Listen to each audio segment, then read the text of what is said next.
नमस्कार दर्शक मित्रों, आप देख रहे हैं जीपीएमसी न्यूज़ 24/7 लाइव।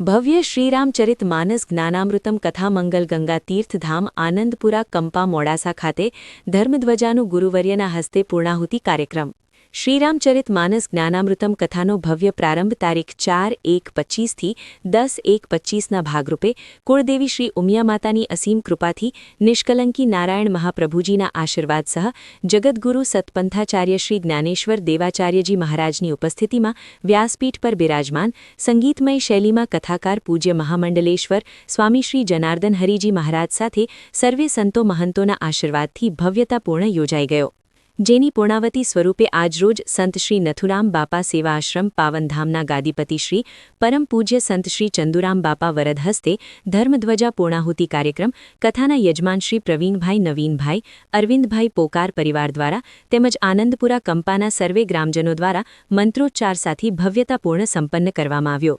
અને કથામાં પધારનાર લાખોની સંખ્યામાં સર્વે મોડાસા વિભાગ તથા સમગ્ર શ્રી કચ્છ કડવા પાટીદાર સમાજના તથા હિન્દુ સનાતન સતપંથ ધર્મના સર્વે હરિભક્તો સાથે સર્વી સેવા આપનાર સ્વયંસેવકોનો આભાર વ્યક્ત કર્યો હતો।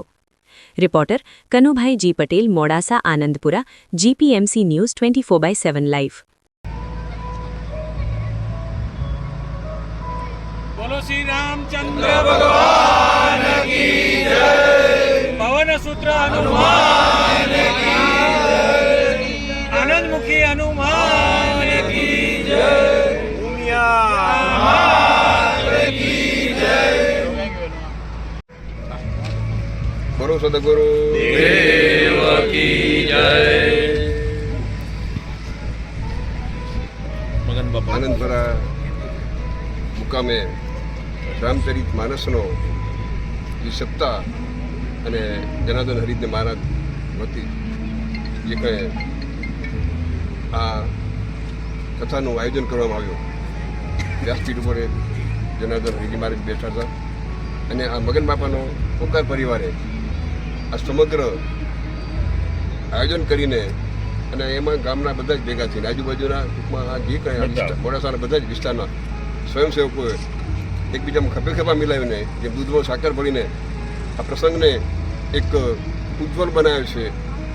અને આ પરિવારે આ પ્રોગ્રામમાં એક પણ રૂપિયાનું કોઈની જોઈ દાનભેટ લીધો નથી અને ઉદાર ભાવથી એની જે ભાવના હતી એ જ પ્રમાણે સંખ્યા પણ બહુ સારી સંખ્યા આવી અને હેમખેમ નિર્વિઘ્ને કોઈ વરસાદ ના નડ્યો, ઠંડી ના નડી અને બીજું કંઈ નડ્યું નહીં અને એ પ્રમાણે ભગવાનને પ્રાર્થના કરી કે આ પરિવારે જે કંઈ આ યજ્ઞ કર્યો હોય અને એમાંથી યજ્ઞમાંથી ફળશ્રુતિ રૂપે આ પરિવાર જે કંઈ વ્યવસાય કરેલા એમાં ઉત્તરોત્તર પ્રગતિ થાય, ધર્મશ્રદ્ધા અને ભક્તિ અખંડ રહે અને આ મગન બાપાના પરિવારમાં ત્યાં જે સંપ છે એકબીજામાં દૂધમાં સાકર ભરીને જે ગળી રહેવાની જે કંઈ કામ કરવાની જે પદ્ધતિ છે એ પરિવારના જે સંસ્કાર છે આવા જ સંસ્કાર કાયમી જળવાઈ રહે એવી પરમ કૃપા પરમાત્માને મા ઉમિયાને પ્રાર્થના. બોલો સદગુરુ દેવ કી જય।